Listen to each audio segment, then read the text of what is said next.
In a recent interview, Brittany Howard details just how critical her guitar is to her songwriting process. She states, "The feel of the guitar, first things first. Can I play it fast? Can I play it well? It's all about having those sounds that speak to me and inspire me to want to write a song with it." Howard's experiences growing up black and poor in rural Alabama shaped her musical training.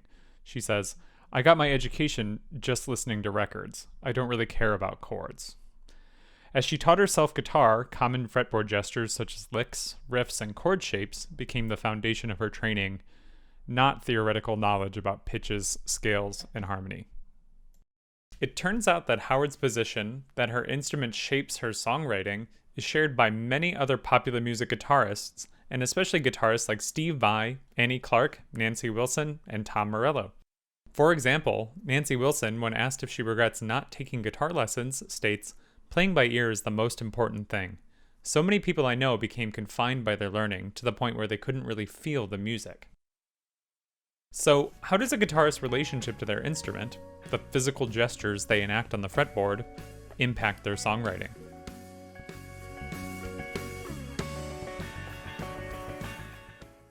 A way to approach this question is to treat the guitar fretboard as a type of map, where the strings represent the horizontal space and the frets represent the vertical space. By comparing where strings and frets intersect, I can use something called the Cartesian formula to approximate distance from one note or chord to the next. Here I reference the lowest fretted note of each chord to calculate distance. This approximates the center of a performer's hand as they make a transition.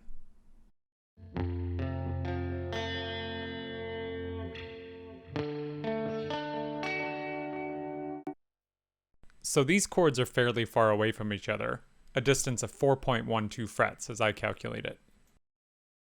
Let's see this in action with Brittany Howard's performance of Short and Sweet on The Daily Show with Trevor Noah. We'll focus on the build-up toward the final section and the last short and sweet refrain.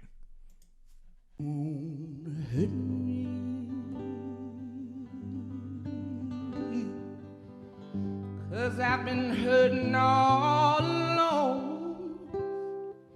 It didn't kill me, no, but it wasn't no fun. But come and get you some. Just the beginning. I only want the beginning. We'll give each other all of our best, and then time can do what it wants with it." Based on the visualizations, we can see that Howard's gestures are closer together in section 4 than in section 5. That is, Howard only employs one moderate leap of 3 frets from the C major chord to the A minor chord, or chord 2 to chord 3. It wasn't no fun. Section 5, meanwhile, covers more space on the fretboard. Here, Howard performs 2 additional leaps. Chord 5 to chord 6 is the largest, followed by a more moderate transition from chord 6 to chord 7. I only want the beginning. We'll give each other all of our best. Howard's largest gesture is from the B minor chord to the E minor chord. I find this moment interesting as it would have been easier for her to play an E minor chord on the A string like this.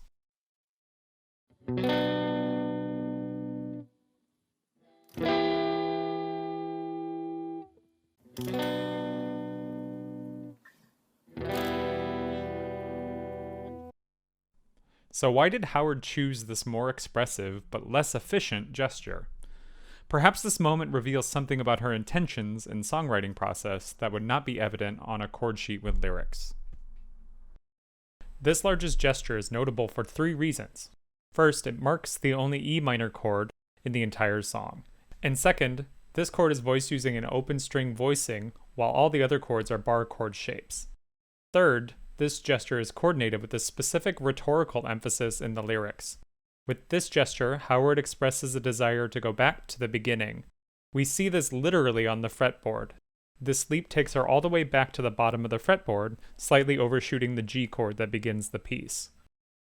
Finally, I also can't help but relate the voicing of Howard's E minor chord to the lyrics, as an open string E minor chord is one of the first chords most people learn due to its playability.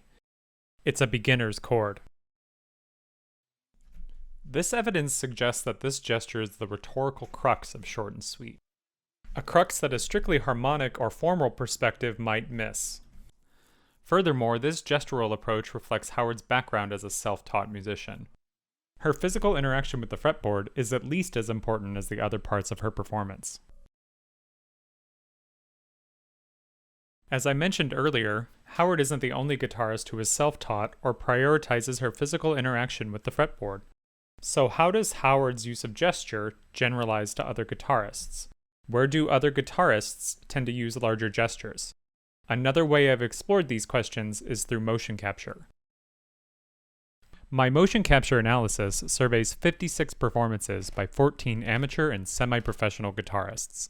I asked these guitarists to play a chord progression against a backbeat while they wore a piece of pink-colored tape on their index finger.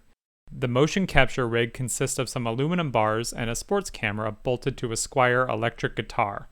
The camera then captures video of their performance. The motion capture process tracks the performer's hand on a frame-by-frame basis. The square you see represents the approximate position of the hand. With this data, I compare a performer's hand position from chord to chord. In these two short performances, focus on the guitarist's gestures and see if you can determine where exactly they prefer to use larger gestures.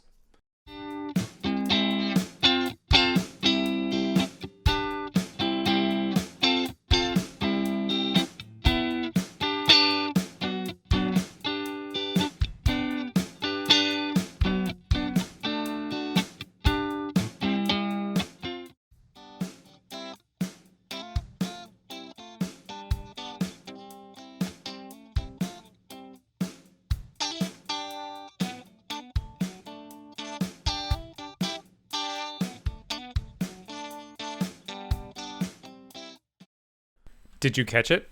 Both performers typically used the largest gestures after every fourth chord. It turns out all the guitarists preferred to do this for the most part. Every time they repeated a part of the chord progression or restarted the entire chord progression, they used a larger gesture. Another way to say this is that the guitarists generally preferred to move as little as possible until they reached a change in the form. Now that you know that large fretboard gestures can signal important formal boundaries, what do you make of this performance of The Strangers by St. Vincent? Do you hear this song differently when you pay attention to her left hand? Desperate don't look good on you, neither does your virtue. Paint the black hole blacker, paint the black hole blacker. Good souls have born better sons, better souls born worse ones. Paint the black hole blacker, paint the black hole blacker.